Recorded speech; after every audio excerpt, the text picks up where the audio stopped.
જ્યારે તમે અન્યની પ્રશંસા પર ધ્યાન કેન્દ્રિત નથી કરતા અને તમે શું કરવા માંગો છો અથવા તમે દુનિયામાં શું યોગદાન આપવા માંગો છો એના ઉપર ધ્યાન રાખો છો, ત્યારે તમે વધુ શક્તિશાળી બનો છો, ત્યારે તમે વધુ સ્થિર બનો છો. તમે જુઓ, નહીં તો નાની થોડી નાપસંદગી તમને તમારા સંતુલનમાંથી બહાર ફેંકી શકે છે. ખરું ને? કોઈની થોડી નકારાત્મક ટિપ્પણીઓ તમને નિરુત્સાહિત કરી શકે છે અને તમને હતાશ પણ કરી શકે છે.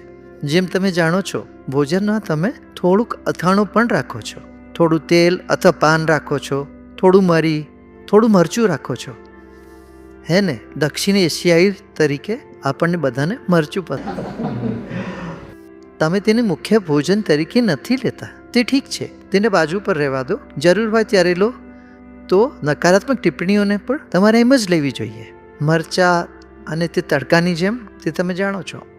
નકારાત્મક ટિપ્પણીઓને તમારે થોડા ઉપરના ડ્રેસિંગ તરીકે ગણવી જોઈએ. વસાબી તમને બધાને ગમે છે, પણ વસાબીને તમે ખાઈ નથી શકતા, તમે મરી જશો. પણ બાજુમાં થોડી વસાબી હોવી ઠીક છે. કર્યું ને? બસ તેમ જ. તેથી તે ઠીક છે, નકારાત્મક ટિપ્પણીઓ આવે તેનું સ્વાગત છે.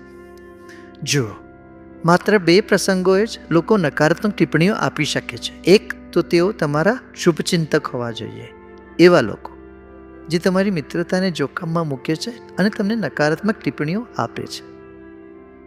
તમારે ફક્ત તેમનો આભાર જ માનવો, કારણ કે તેઓ અરીસો બતાવી રહ્યા છે. અને વાર્તાની બીજી બાજુ એ છે જે લોકો ઈર્ષાળુ છે, જેમનામાં પૂર્વગ્રહ છે, જેમના મનમાં કોઈ પ્રકારનો દ્વેષ છે, તેથી તેઓ નકારાત્મક ટિપ્પણીઓ કરે છે. તો તેઓ બીમાર છે. તમારી પાસે પસંદગી છે, ક્યાં તો આભાર માનો અથવા તેમના પર દયા અને કરુણા અનુભવો. આ 2 જ વિકલ્પો છે તમારી પાસે. તો જીવન જોવાની 2 રીત છે.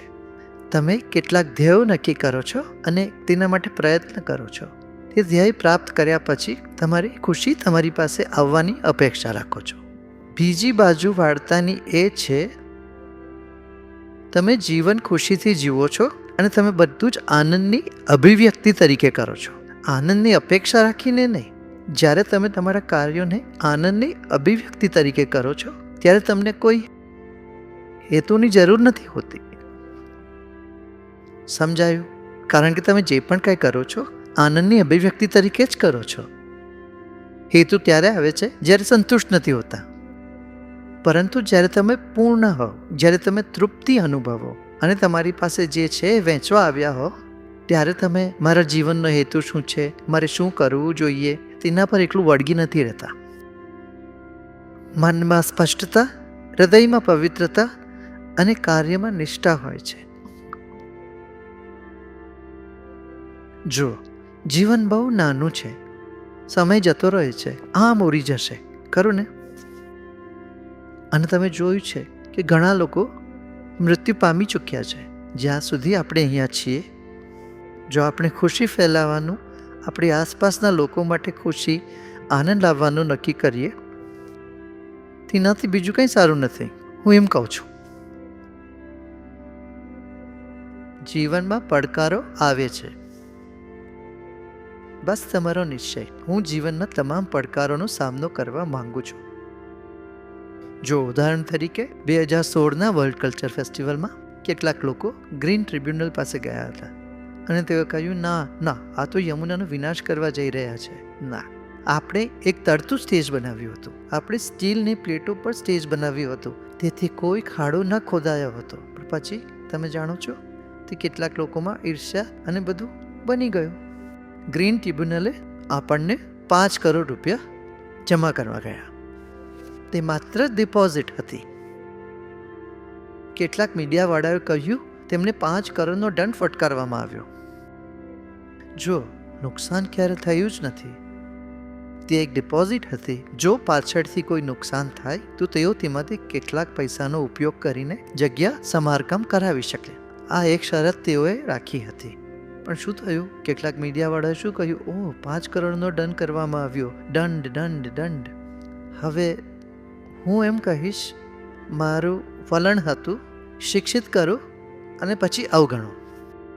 આપણે લોકોને શિક્ષિત કર્યા, આપણે તેમને કહ્યું, જુઓ એવું નથી, પછી કેટલાક મહિનાઓ પછી DDAનો પોતાનો રિપોર્ટ આવ્યો અને તેમણે કહ્યું કે જગ્યાને કોઈ નુકસાન નથી થયું, કારણ કે ત્યાં જ્યારે બધી પ્લેટો તોડી નાખી ત્યારે ત્યાં બધું ઘાસ હજી પણ જોવા મળ્યું અને તેના ફોટોગ્રાફ્સ મોકલ્યા. ગૂગલ ફોટોગ્રાફ્સ તે સરનામે મોકલવામાં આવ્યા હતા, પરંતુ પ્રથમ નકારાત્મક સમાચાર લોકો મોટા લખે છે અને સકારાત્મક સમાચાર એક નાની કોલમ આવે. યમુનાના મેદાનને કોઈ નુકસાન થયું નથી.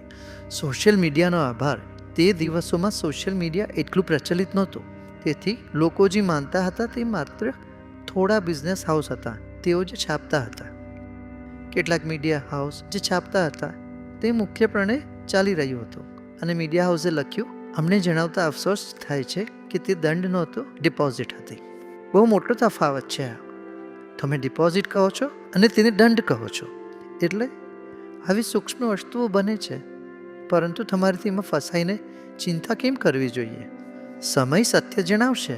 તેથી આપણે તે આંતરિક શક્તિ રાખવાની જરૂર છે. ત્યાં જ આધ્યાત્મિકતા તમને આંતરિક શક્તિ આપે છે, તમામ મુશ્કેલ સમયમાં ટકી રહેવાની શક્તિ આપે છે.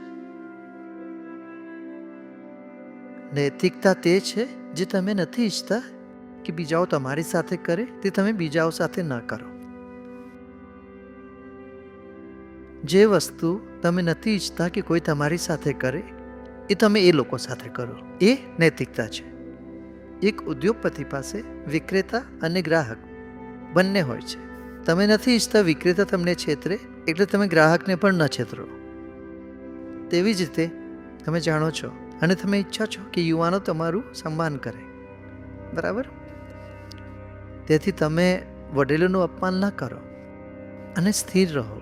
અને તમારે કોઈ પણ મોટો નિર્ણય લેતા પહેલાં થોડો સમય તમારા માટે કાઢો. મૌનની થોડી ક્ષણો, તે તમને યોગ્ય નિર્ણય લેવામાં મદદ કરશે.